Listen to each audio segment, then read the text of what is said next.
Hi, and welcome to my video blog. The video blog today, number 11. I actually skipped a day, if you noticed, yesterday, and that's a little bit about what I want to talk about, just self-care. I,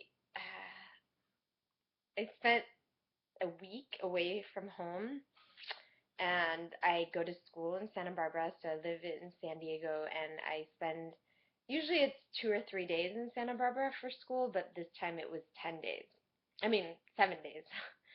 And I have a baby, and so I had a friend who came up really lovingly, came up from Mexico City and was with us for 2 weeks here. So we were a week here at home in San Diego, and then we were a week in Santa Barbara. And so, it's like every little thing starts adding up. I had a friend here, so my routine was, we were going to the zoo, and we were going to. I mean, I do take my son to the zoo, but I we were going just out more, and more people here in the house, and I love that. Don't get me wrong. I'm totally Latina culture. I love guests, and I love having people. Um, and she's a great friend, so we were still meditating and things like that, and she was really helpful. Um, and then I was just busier, I guess, than usual, and wanting to spend more time with her versus like doing my catch-up work on the computer. Anyway, continuing on, then we go to Santa Barbara, which was a whole week, and I totally break my routine there when I'm there. Uh, the school, we prepay for the food, so you're staying on campus, and it's supposed to be healthy, but I like to do a lot of juicing, for example, at home. And anyway, this is part of what I'm going to talk about now that I'm back home. I'm in love because I am finally, back to, I just got out of hot yoga, which is what I do every day, and I drink juice every day. And gosh, you think about it and it makes a difference. But, and I mean, my life is really great and amazing. And I can't even, I don't know what the opposite of gratitude is. It's kind of like I feel just like I'm going to have to draw some boundaries. I'm going to have to take care of business because when I'm up at school, even though it's usually only 2 or 3 days, I stop going to hot yoga and like any form of, I mean, I vigorous exercise. I like do get to, walk a little bit, but I don't spend like a whole hour just sweating every day. And I know that's important for a lot of my other classmates. So today in yoga, I was thinking, one, I'm going to, my action steps are I'm going to call the school and request to be taken off of the meal plan so I can still do a juice cleanse and bring a juice cleanse up for school next time.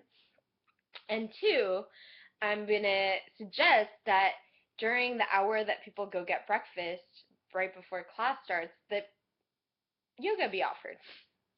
Or at least if they're not going to do that, they're not going to take my suggestion, no sweat off of my back, I can at least go take a vigorous walk or run before class because I'll be juicing and I can just juice and wherever and drink my juice during class or whatever.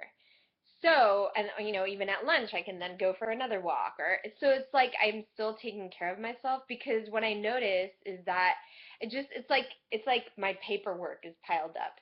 I haven't been honoring my body and like really taking the time to by ah see, this is exactly what I'm trying to say. I believe in the body mind connection, right?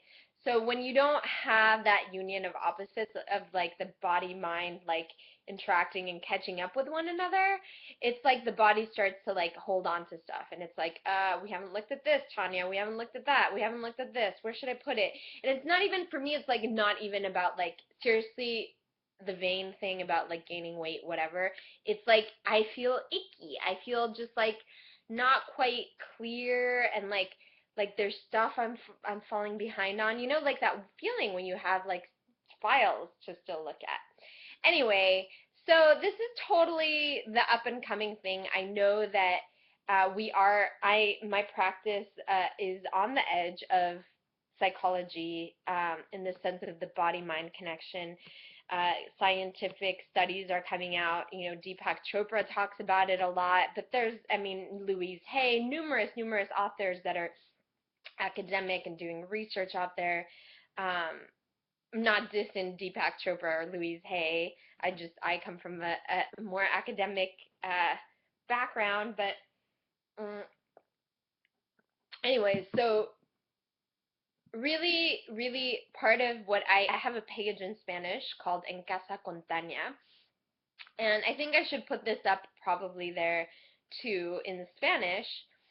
The thing is, like, body mind are intricately connected, and this morning I was reading this post about how this little girl in, I think, South Dakota isn't being allowed to finish her garden. That she has like a little veggie garden grown for her and her single mother, and that's how they supplement their diet with fresh foods. And it's like, when the government or the apartment building doesn't allow that to happen, they're putting a damper on, you know, their own body mind connection. And why?